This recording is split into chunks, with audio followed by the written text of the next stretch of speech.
Everybody, मेरा नाम है भाग्यश्री और आज की इस वीडियो में हम समझने वाले हैं एफआईआर को। जी हाँ, हम एफआईआर को बहुत ही सिंपल और क्लियर वे में समझेंगे। साथ ही इससे जुड़े टर्म जैसे जीरो एफआईआर क्या होती है, ई एफआईआर का क्या मतलब है, एफआईआर को लॉन्च कैसे किया जाता है, और द मोस्ट इंपॉर्टेंट क्वेश्चन कि अगर किसी भी कंडीशन में पुलिस आपकी एफआईआर लिखने से मना कर दे, उस कंडीशन में आपके पास आपके कौन से राइट्स बचते हैं, आप नेक्स्ट ऑप्शन क्या चूज कर सकते हैं। तो ये सारी चीजों को हम आज समझने वाले हैं। तो चलिए स्टार्ट करते हैं। हमारा पहला क्वेश्चन है एफआईआर क्या होती है। तो जब कोई क्राइम कमिट होता है, उसकी इंफॉर्मेशन आप किसी पुलिस ऑफिसर को देते हैं और वो ये सारी इंफॉर्मेशन को नोट डाउन कर लेते हैं, तो हम इसे ही कहते हैं एफआईआर। मतलब ऐसी इंफॉर्मेशन जिसके बेस पर इन्वेस्टिगेशन स्टार्ट होती है, उसे ही एफआईआर कहा जाता है। अब हम इसे पढ़ कहां सकते हैं, तो ये हमारे बीएनएसएस के चैप्टर 13 सेक्शन 173 में क्लियरली मेंशन है कि every information related to the commission of cognizable offence given to the police officer is called FIR. चलिए अब सारी बातों को सिंपल और थोड़ा प्रैक्टिकल वे में समझते हैं। तो मान लीजिए आपको किसी क्राइम की इंफॉर्मेशन देनी है, तो ऐसी कंडीशन में आपके पास दो ऑप्शन होते हैं,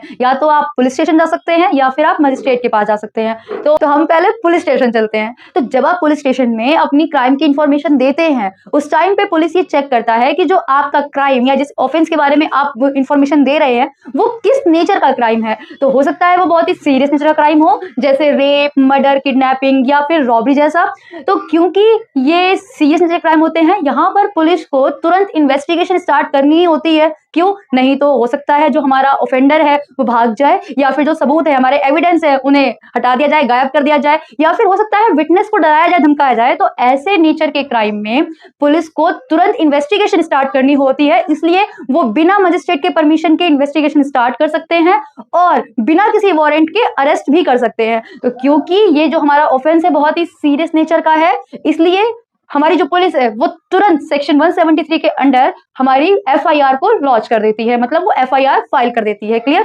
मतलब कोई भी अगर कॉग्निजेबल ऑफेंस का कोई भी इंफॉर्मेशन है, तो उस कंडीशन में हमारी पुलिस हमारी एफआईआर लिख देती है।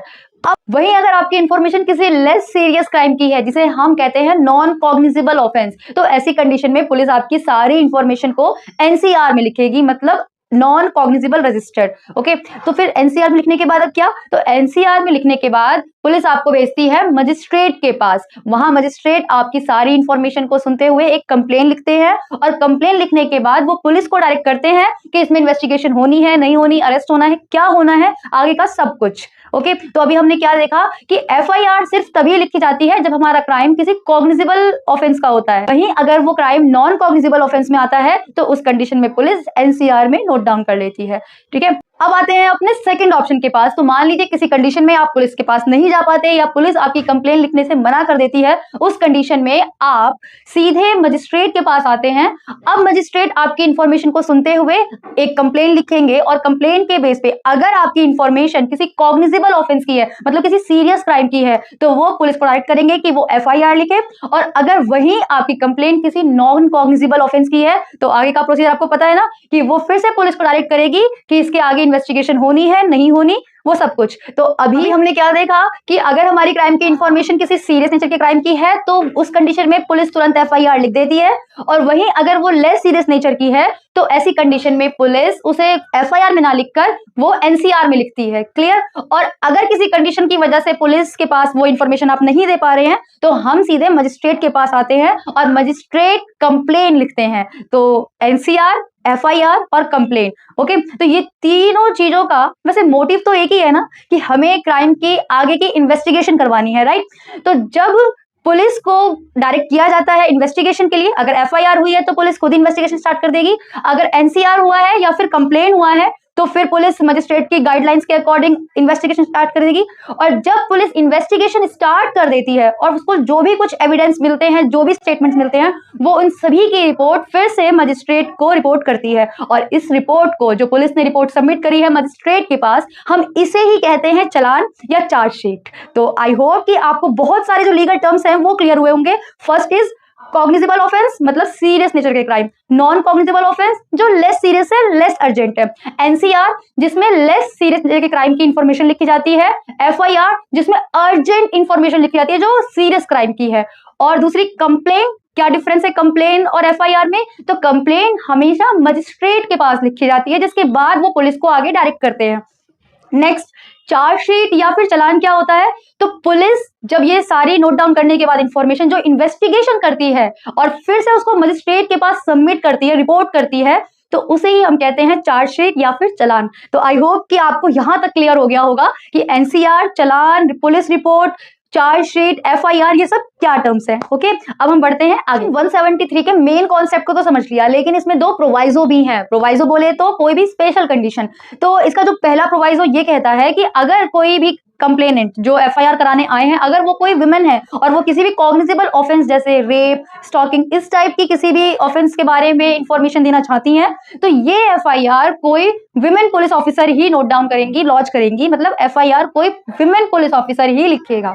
क्लियर? अब इसी प्रोवाइजो 2 ये कहता है कि जो भी कंप्लेन करने वाली हमारी वुमेन है, अगर वो मेंटली या फिजिकली डिसेबल है या फिर चैलेंज्ड है, तो उस कंडीशन में जो पुलिस ऑफिसर होगा वो उनके कन्वीनियंट के अकॉर्डिंग ही उसी प्लेस पर जाकर, उनके घर या जहां भी उनको कन्वीनियंस फील हो, वहां पर जाकर ये सारी इंफॉर्मेशन को रिकॉर्ड करेगा। और ये सारी इंफॉर्मेशन रिकॉर्ड करते वक्त उसकी वीडियोग्राफी भी की जाएगी, मतलब उसकी वीडियो रिकॉर्डिंग होगी। अब हम बढ़ते हैं अपने क्वेश्चन नंबर 2 की तरफ कि कैसे फाइल की जाती है एफआईआर, मतलब इसे लॉन्च कैसे करते हैं and what are the essential of an FIR. तो इसके बारे में हम पढ़ सकते हैं अपने बीएनएसएस के सेक्शन 173 के अंदर। उसमें क्या लिखा है कि कोई भी इंफॉर्मेशन जो रिलेट करे कॉग्निजेबल ऑफेंस से, और वो आपने दी हो किसको, किसी भी officer in charge of police station, वो चाहे इंफॉर्मेशन रिटर्न हो या फिर ओरल या फिर टेलीफोनिक। अगर रिटर्न है तो चलेगा, अगर वो ओरल है या टेलीफोनिक है, उस कंडीशन में वो सारी इंफॉर्मेशन को लिखा जाएगा किसमें, तो अपनी जर्नल डायरी में। किस फॉर्मेट में, तो जैसा भी स्टेट प्रिस्क्राइब करे, हर स्टेट का अपना अलग सिस्टम होता है। तो उसके बाद ये सब हो जाने के बाद वो सारी इंफॉर्मेशन आपको पढ़ के सुनाएंगे। पढ़ने के बाद उस पर आपके साइन लिए जाएंगे, और ये सब करने के बाद उसकी एक कॉपी हमारे इंफॉर्मेंट को या फिर कंप्लेनेंट को, यानी जो भी एफआईआर कराने आए हैं उनको दे दी जाएगी। और ये सब होते ही आपकी एफआईआर फाइल हो जाती है। की वीडियो में हमने समझा कि एफआईआर क्या होती है और इसे लॉन्च कैसे किया जाता है। साथ ही हमने जाना कि एफआईआर, एनसीआर और कंप्लेंट में क्या अंतर है। दूसरा, हमने जाना कि चालान या चार्जशीट का मतलब क्या होता है। तो अब एफआईआर को और इन डेप्थ में समझने के लिए आपको समझना होगा इससे जुड़ा हुआ सबसे बड़ा केस लॉ, तो जिसका नाम है Lalita Kumari versus state of Uttar Pradesh and others. तो चलिए अब इसको हम अच्छे से समझते हैं। इस केस में एक माइनर चाइल्ड की किडनैपिंग हो जाती है, जिसके बाद उसके फादर पुलिस स्टेशन जाते हैं एफआईआर लिखवाने, लेकिन वहां पुलिस कोई एफआईआर लॉन्च नहीं करती। फिर वो एसपी के पास जाते हैं, जहां एसपी के डायरेक्ट करने पर पुलिस एफआईआर तो लॉन्च कर देती है, लेकिन कोई भी इन्वेस्टिगेशन स्टार्ट नहीं करती। इवन इन्वेस्टिगेशन करने के लिए वो उनसे पैसों की डिमांड करती है। तो इन सब चीजों से परेशान होते हुए उसके फादर सीधे सुप्रीम कोर्ट जाते हैं, जहां वो हबीस कॉर्पस की रिट फाइल करते हैं to present his missing child. और इस केस के दौरान ही एक रिपोर्ट से पता चला कि पूरे भारत में लोग एफआईआर रजिस्टर्ड न होने की वजह से कितने परेशान हैं, और not registered FIR is almost equivalent to the registered FIR. और फिर इसी केस के 2 जजेस की बेंचेस ने अलग अलग डिवीजन, अलग अलग डिपार्टमेंट को ये नोटिस इशू किया, जिसमें क्लियरली लिखा गया कि अगर कोई पुलिस एफआईआर रजिस्टर्ड नहीं करती है या फिर उस इंफॉर्मेशन की कॉपी इंफॉर्मेंट को नहीं देती है, उस कंडीशन में हम अपनी कंप्लेन मजिस्ट्रेट को दे सकते हैं। मजिस्ट्रेट पुलिस को ऑर्डर देगी कि वो इस केस को रजिस्टर करे, और अगर पुलिस फिर भी इस केस को रजिस्टर्ड नहीं करती है बिना किसी सफिशिएंट ग्राउंड के, बिना किसी रीजन के, तो उस कंडीशन में उस पुलिस पर कंटेम्प्ट की प्रोसीडिंग लगाई जानी चाहिए। ये केस हमारे लिए इसलिए भी इंपॉर्टेंट है क्योंकि इस केस में एक बहुत इंपॉर्टेंट गाइडलाइन इशू करी गई थी related to the registration of FIR, जिसमें पहला ये बोला गया कि अगर कोई भी इंफॉर्मेशन है जो रिलेट करती है किसी भी कॉग्निजेबल ऑफेंस से, उस कंडीशन में registration of FIR is mandatory compulsory. Second, कि ऐसे मैटर में पुलिस कोई भी प्रिलिमिनरी इंक्वायरी नहीं कर सकती, मतलब कोई भी प्री इन्वेस्टिगेशन केस को रजिस्टर करने से पहले, ताकि पुलिस अपनी कोई भी पर्सनल चॉइस को एक्सरसाइज ना कर सके।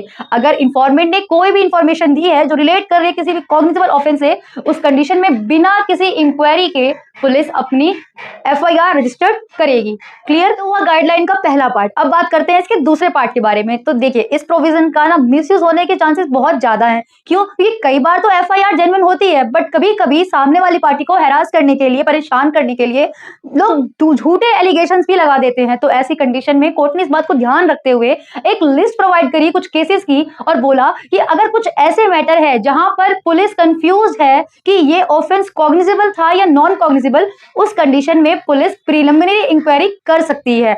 लेकिन अगर आप इंक्वायरी करेंगे तो आपका इंटेंशन सिर्फ ये जानना है कि ऑफेंस कॉग्निजेबल है या नॉन कॉग्निजेबल। आप उसमें ये नहीं पता कर सकते कि इंफॉर्मेंट सच बोल रहा है या झूठ बोल रहा है, ये इंफॉर्मेशन रिलायबल है या नहीं है। नहीं, नहीं, ऐसा कुछ नहीं कर सकते। क्यों? क्योंकि जब एफआईआर लॉन्च हो जाएगी उसके बाद की जो इन्वेस्टिगेशन होगी उसमें तो आपको सब पता चली जाना है कि जो सच बोला गया है, झूठ बोला गया है ना। तो ऐसी कंडीशन में एफआईआर लॉन्च करने की सिर्फ एक ही कंडीशन है कि पुलिस ये इंक्वायरी कर सकती है कि जो ऑफेंस है वो कॉग्निजेबल है या नॉन कॉग्निजेबल, क्योंकि इतना ही सफिशिएंट है एक एफआईआर को रजिस्टर्ड कराने के लिए।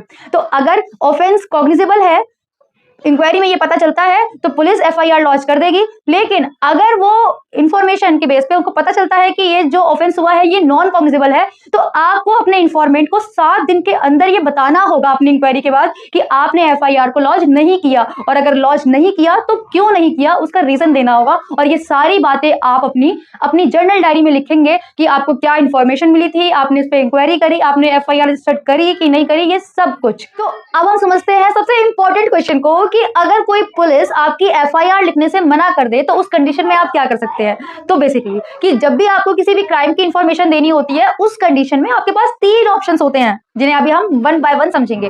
ओके, तो सबसे पहले कि अगर आपके पास कोई भी क्राइम की इंफॉर्मेशन है, आप उसे देना चाहते हैं, तो आप सबसे पहले जाते हैं पुलिस के पास। पुलिस देखेगा कि अगर ये इंफॉर्मेशन किसी भी कॉग्निजेबल ऑफेंस से रिलेटेड है तो वो आपकी एफआईआर को लॉन्च कर देंगे, लिख देंगे। बट अगर वो एफआईआर नहीं लिखते हैं उस कंडीशन में आप अपने एसपी या डीएसपी के पास भी जा सकते हैं या फिर रिटर्न में पोस्ट भी कर सकते हैं। तो अगर आप अपने डीएसपी के पास जाते हैं, अपनी इंफॉर्मेशन की नोट लिखवाते हैं, कंप्लेंट लिखवाते हैं, तो अब वो इस पर 2 चीजें कर सकते हैं। उनके पास 2 ऑप्शन है कि या तो वो इस इंफॉर्मेशन के बेस पे खुद से इन्वेस्टिगेशन स्टार्ट कर दे या फिर वो किसी पुलिस ऑफिसर को डायरेक्ट करे और वो उसको इन्वेस्टिगेशन करने को कहें।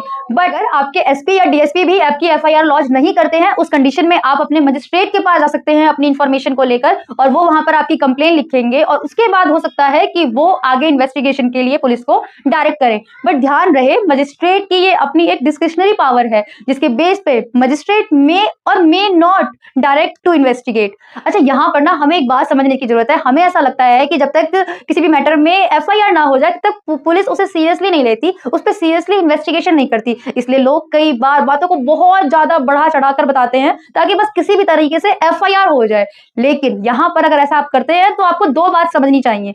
पहला, ऐसे किसी भी मैटर में अगर आप कोई भी फॉल्स स्टेटमेंट देते हैं, मतलब आप झूठ बोलते हैं, तो ये अपने आप में एक बहुत बड़ा ऑफेंस है।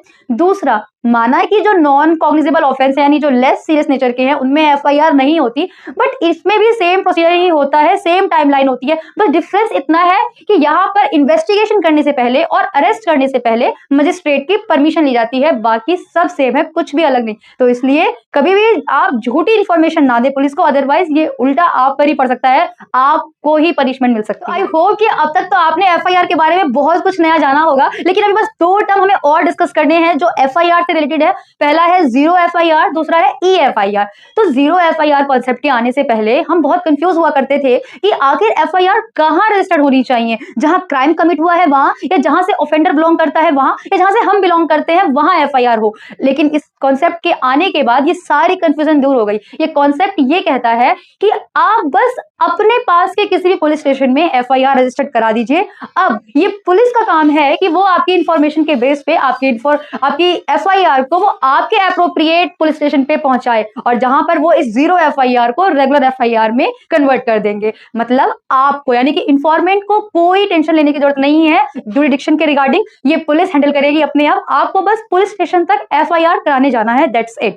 दूसरा, e FIR means electronic FIR, मतलब एफआईआर को ऑनलाइन रजिस्टर्ड कराना। तो हर स्टेट का अपना एक पुलिस पोर्टल होता है जिसके होम पेज पर ही आपको ऑनलाइन एफआईआर का ऑप्शन दिख जाएगा। तो ये थी हमारी आज की वीडियो एफआईआर पे, और आई होप कि आपको एफआईआर के बारे में पहले से कुछ नया पता चला होगा। और आपको ये वीडियो कैसी लगी आप मुझे जरूर बताइएगा कमेंट में लिखकर।